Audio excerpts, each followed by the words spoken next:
So what's really interesting is there's all of that information out there. Oops. And of course, every single bit of it out there on the internet is true, right? No. And that's the problem. There is a lot of misinformation out there. I don't know what the ratio is.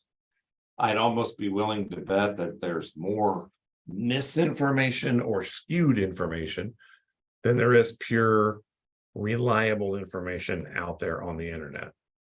So you're going to go to the internet, right? It's the easiest thing to do. You're writing a paper at 3 o'clock in the morning, not many other places you can go to. So there's some things that we need to be aware of on the internet, and there's ways to cipher through the material to determine, okay, what could we use and what should we shy away from?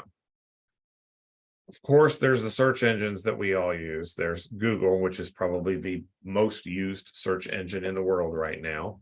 And it's called Google because the idea was Google was a number originally. When I was a kid, the only thing that Google meant was this astronomically big number.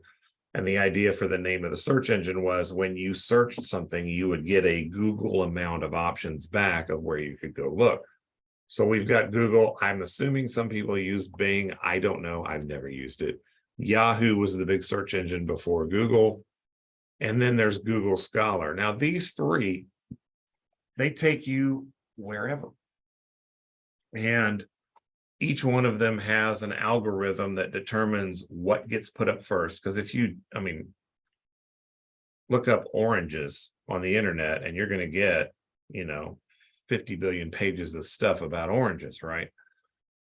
Somehow these search engines determine what you're going to see on the first page. And most people only look at the first page of a search. They don't go 10 pages in to find information.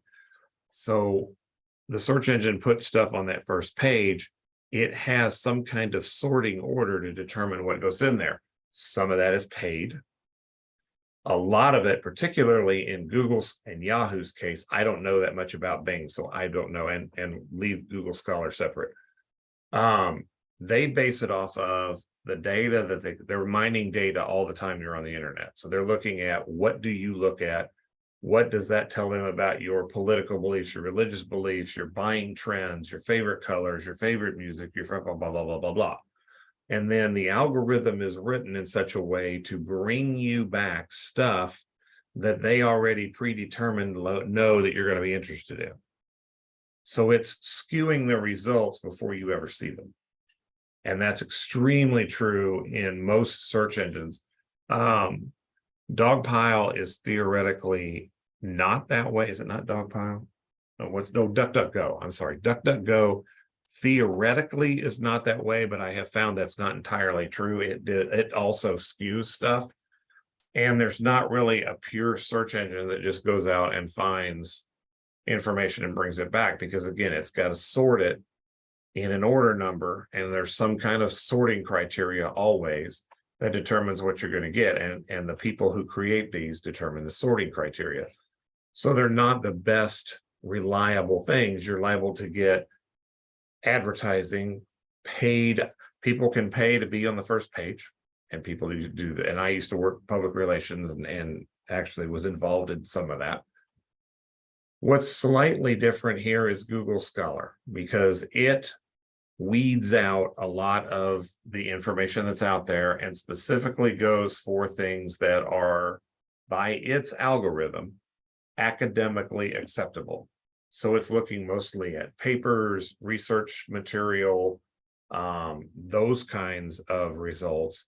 And it weeds out, JoBlo.com and people's blog files and all that stuff that you will get here. I mean, if you did a search on climate change, on the first page theoretically you get something that's like Joe's blog and it's his opinion about climate change, which isn't useful at all unless Joe knows a lot about climate change and you've got to research that. You just get a bunch of gobbledygook that's not really usable. Google Scholar filters out most of that. So if you are writing a paper or you're doing a speech, Google Scholar is a fairly reliable place to go. You'll still want to weed through all of it, and we'll talk about what you do look at. But these up here bring back everything in the world that's out there to whatever their search criteria are, and you cannot change that. It's going to bring you. So Google Scholar is a better place to go if you're doing academic research type stuff. There's also directories. People who are trained in library science know how to weed out the good from the bad. So there's a couple of sites, curly.org and jade.com. And these are, if you bring this up at home, the PowerPoint I'm using, the Prezi I'm using, you can click on these and go to them. They have already done some of the weeding out for you. Librarians are very good at research, and they're very good at filtering through what's academically useful and what's academically not useful.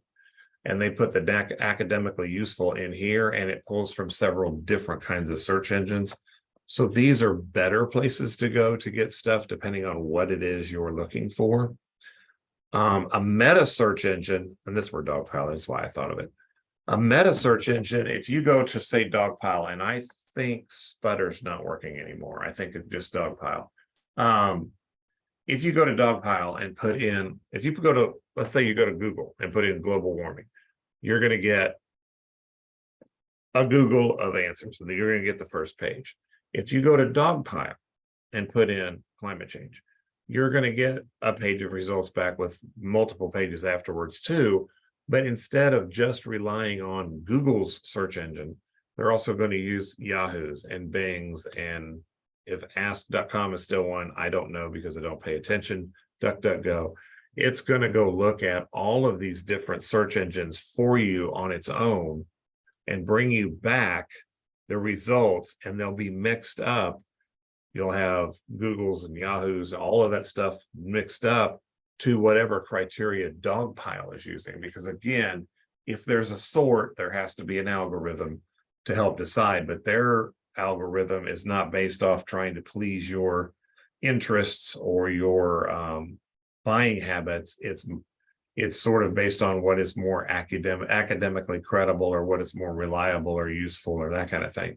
So Dogpile would be probably equal to or better than Google Scholar as an option. Government sites also are very accurate. Census.gov, if you're using any kind of census information, and actually, if you go to census.gov, there is an amazing amount of research available there.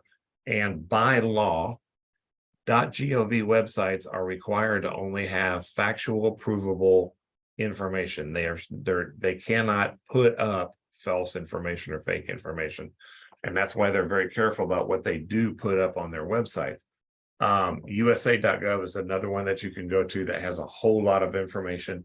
And these are considered more reliable than some of the others that are out there. Survey sites, if you are looking for surveys, because you guys just did your audience analysis surveys,